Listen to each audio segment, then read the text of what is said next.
Hello বন্ধুরা, কেমন আছেন? আশা করি আপনারা ভালোই আছেন। স্বপ্না চ্যানেলের সবাইকে গুড মর্নিং। সকাল সকাল আমাদের বাড়িতে পিঠে তৈরি করা শুরু হয়ে গেছে। আমরা ঘুম থেকে উঠে দেখি আমার শাশুড়ি মা অনেকটাই তৈরি করে ফেলেছে, বাট অল্প একটু বাকি আছে। তখন আমি ভিডিও করে তোমাদের সঙ্গে শেয়ার করলাম। এটাকে সাজ পিঠে বলে। তোমরা কি পিঠে বলো আমাদেরকে জানাবে। আর নতুন নতুন নতুন নতুন পিঠে দেখার জন্য চ্যানেলটাকে সাবস্ক্রাইব করবেন, কমেন্টে জানাবেন। উষ্ণ গরম জল পিঠেটাকে প্রথমে সুজি দিয়েছে, তারপর একটু আটা দিয়েছে, একটু চালের গুঁড়ি দিয়েছে, গরম জল দিয়ে ভালো করে ফেটিয়ে নিয়েছে। একটু নুন দিতে হয়, নুনটা না দিলে তো একটু টেস্ট হবে না। তারপরে ওটাকে ভালো করে ফেটিয়ে নিয়েছে, অনেকক্ষণ ধরে ফেটিয়ে ভালো করে নেওয়ার পরে যখন একটা মার একটা অনেকক্ষণ ফেটানোর পরে মা বুঝতে পারে যে এটা এখন ঠিক হয়েছে। ওটা ঠিক আমি বুঝতে পারি না, কারণ আমি তৈরি করতে পারি না, এগুলো মাই ভালো করে, তাই মায়ে বলতে পারবে। আমাদের বাড়িতে এই পিঠেটা সবাই খুব পছন্দ করে।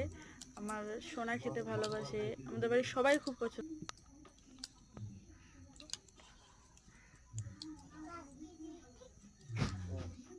আবার ওখান দিয়ে উঠে লাগ কৌটোটা খালি করে আমাকে দাও। তারপর অনেকক্ষণ ফেটানোর পর ওই পাত্রটায় সব দেওয়া হলো অল্প অল্প করে। তারপরে এটা সাজের পিঠে। তারপরে এটা সব সাজিয়ে নিয়ে খুব সুন্দর করে দিচ্ছেন, আপনারা দেখতে পাচ্ছেন। তারপরে এটা ঢাকা দেওয়া হবে, কারণ এটা তো ভাপ দিয়ে করা হয়, ঢেকে দিয়ে ওটা ওটা এটা ন্যাকড়াটা দিয়ে ওটা চেপে দিল।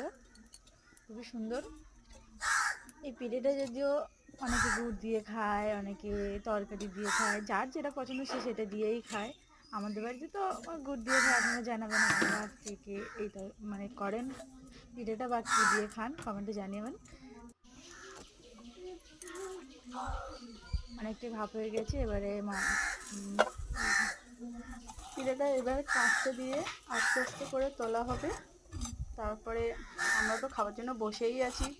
খুবই ভালো লাগে, আমাদের বাড়িতে খুবই পছন্দ হয় এই পিঠেটা। আমরা তো গুড় দিয়ে খাই, তোমরা কী কী দিয়ে খাও আমাদেরকে অবশ্যই বলবেন। এগুলো আস্তে আস্তে তুলতে হয়, নাহলে ভেঙে যায়। মা খুব আস্তে আস্তে তুলছে, কাস্তে দিয়ে এগুলোকে তুলতে হয়। অনেকেই চামচ দিয়ে তুলতে পারে, আমাদের বাড়িতে এটা দিয়েই তোলা হয়। অনেকটাই তোলা হয়ে গেছে, আর অনেকগুলো হয়েও গেছে আগে।